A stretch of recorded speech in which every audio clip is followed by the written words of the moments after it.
6월 27일 월요일입니다. 역대하 32장 기도하면 응답하신다 라는 주제로 말씀을 나누겠습니다. 먼저 기도로 시작하신 후 성경을 1일 3 읽기 바랍니다. 꾸준한 영성을 여는 당신의 인생을 변화시킵니다. 말씀 다 묵상하셨습니까? 첫 번째, 아수르의 두 번째 침략. 1절입니다. 이 모든 충성된 일을 한 후에 아수르 왕 사네립이 유다에 들어와서 견고한 성읍들을 향하여 진을 치고 쳐서 점령하고자 한지라. BC 701년 아수르는 남유다를 공격합니다. 히스기야 왕 제14년에 아수르 왕 사네립이 침공했습니다. 사네립의 기념비가 발견되었는데 그 비문을 보게 되면 사네립 왕은 유다의 46개 성읍을 점령하고 약 20만 명의 포로를 끌고 간 기록이 있습니다. 유다의 히스기야 왕은 아수르 왕에게 항복을 하고 은 300달란트와 금 30달란트의 조공을 바치게 됩니다. 성전과 왕궁 곳간에 은과 금으로 부족하여 성전 문의 금과 모든 기둥이 핀 금까지 벗겨 조공으로 바치게 됩니다. 열왕기와 달리 역대기에서는 아수르의 1차 침공에서 히스기야 왕이 전쟁을 대하는 신앙적 태도를 우리에게 보여주고 있습니다. 7절입니다. 너희는 마음을 강하게 하며 담대히 하고 아수르 왕과 그를 따르는 온 무리로 말미암아 두려워하지 말며 놀라지 말라. 우리와 함께 하시는 이가 그와 함께하는 자보다 크니. 전쟁에서는 졌지만 신앙에서는 승리했습니다. 전쟁 중에도 하나님을 향한 믿음을 잃지 않았기 때문입니다. 그리고 그 믿음은 아수르의 2차 침략에서 빛을 발하게 됩니다. 2년 후 BC 699년에 아수르 왕은 또다시 남유다를 침공합니다. 이번 2차 침공은 사네립이 직접 오지 않고 부하 장군들을 보냅니다. 9절입니다.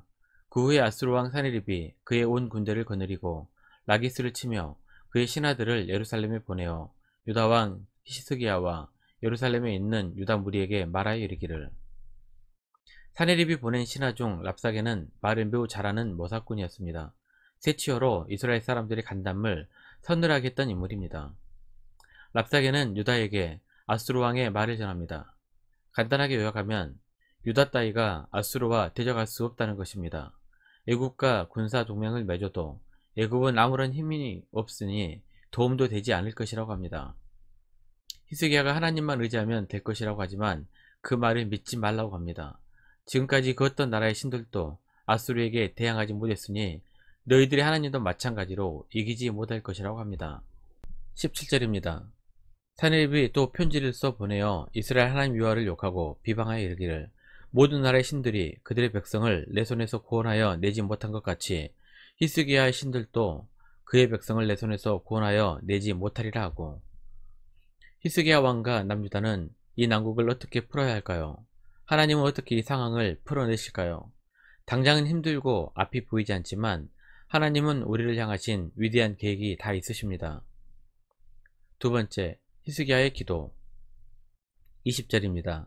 이러므로 히스기야 왕이 아모스의 아들 선지자 이사야와 더불어 하늘을 향하여 부르짖어 기도하였더니. 하나님께서는 성전을 찾아 간구하는 자들의 기도를 들으십니다.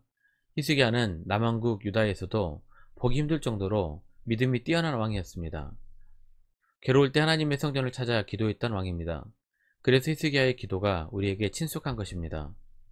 히스기야 왕은 사람들을 이사야 선지자에게 보내 유다의 위급한 전시 상황을 전달하며 기도를 부탁합니다. 히스기야와 이사야 선지자는 국가적인 위기를 가지고 하나님 앞에 나아와 기도했습니다. 하나님께서는 이들의 기도에 응답하셨습니다. 21절입니다. 여호와께서 한 천사를 보내어 아수르 왕의 진영에서 모든 큰 용사와 대장과 지휘관들을 멸하신지라. 아수르 왕이 낯이 뜨거워 그의 고국으로 돌아갔더니 그의 시내 전에 들어갔을 때에 그의 몸에서 난 자들이 거기서 칼로 죽였더라. 하나님께서 기도를 응답해 주신 그날 밤 남유다에 있던 아수르 제국의 군사 18만 5천 명이 여호와의 사자에 의해 죽임을 당하게 됩니다. 역사학자 헤로도투스는 이때 죽은 아수르 군사 18만 5천 명은 쥐가 옮긴 전염병 페스트 때문이라고 기록하고 있습니다. 전염병이든 하나님의 사자가 직접 친 것이든 중요한 것은 하나님께서 히스기야의 기도에 응답하셨다는 것입니다. 더 나아가 아수르 왕은 수도 느니웨로 돌아가 자신의 아들들에게 살해당해 죽게 됩니다. 고통스럽고 괴로울 때 하나님 앞에 문제를 펼쳐놓고 기도하십시오. 그럼 하나님께서 길을 열어주실 것입니다. 24절입니다.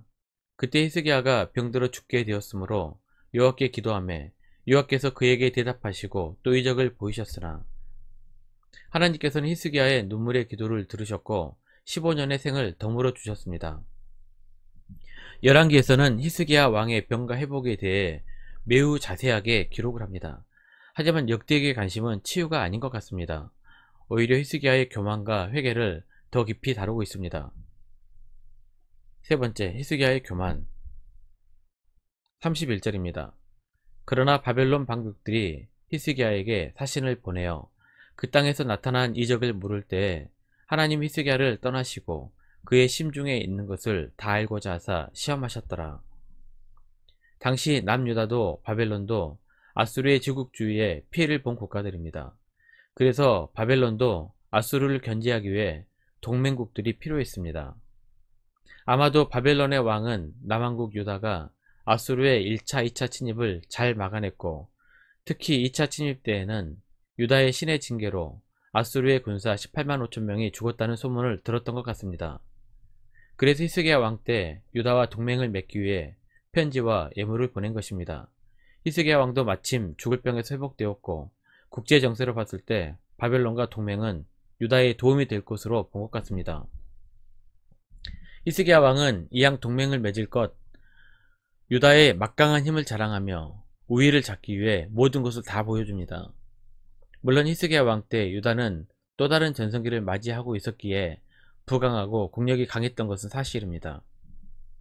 27절입니다. 히스기야가 부와 영광이 지극한지라 이에 은금과 보석과 향품과 방패와 온갖 보배로운 그릇들을 위하여 창고를 세우며 하지만 히스기야의 이러한 모습은 교만이었다고 역대하에서는 해석하고 있습니다. 25절입니다. 히스기야가 마음이 교만하여 그 받은 은혜를 보답하지 아니하므로 진노가 그와 유다와 예루살렘에 내리게 되었더니 이 일로 인해 이사야 선지자는 하나님의 말씀을 히스기야에게 전합니다. 열왕기하 20장 17절입니다. 여호와의 말씀이 날이 이르리니 왕궁의 모든 것과 왕의 조상들이 오늘까지 쌓아두었던 것이 바벨론으로 옮긴 바 되고 하나도 남지 아니할 것이요. 이 말은 남유다도 바벨론에 멸망당할 것이라는 말입니다. 실제로 후일 유다는 BC 586년에 바벨론에 망하게 됩니다. 히스기야의 위대한 점은 자신의 교만을 뉘우치고 회개합니다. 그리고 자신의 대가 아닌 후대에 약 120년 후에 이 일이 발생하게 됩니다. 26절입니다. 히스기야가 마음의 교만함을 뉘우치고 예루살렘 주민들도 그와 같이 하였으므로 여호와의 진노가 히스기야의 생전에는 그들에게 내리지 아니하니라. 말씀 요약합니다. 첫 번째, 사방이 꽉 막혀 아무 방법도 없을 것 같지만 하나님께서는 우리를 도우실 계획이 다 있으십니다. 두 번째, 하나님께서는 간절한 기도를 들으십니다. 세 번째, 교만은 멸망으로 이끄는 길입니다. 1년 성경 읽독 주간 계획입니다. 오늘 월요일 10편, 106편에서 108편까지 말씀 천천히 묵상하십시오. 6월 중보기도 제목입니다. 5가지 기도점을 놓고 충분히 기도하시고 교회와 개인 기도 시간을 가지시기 바랍니다. 주중 기도의 시간은 새벽 6시부터 밤 10시까지입니다. 가정에서 기도하시 힘드신 분들은 교회 나오셔서 주중 기도의 시간을 정기적으로 이용하시기 바랍니다. 하루 30분씩 최선을 다하시기 바랍니다. 그러면 여러분의 삶이 변화될 것입니다. 영상을 다 보신 분들은 확인 문자를 보내시거나 유튜브에 댓글로 달아주시면 정기적 영성 훈련에 도움이 될 것입니다. 오늘 하루도 승리하시기를 기도합니다.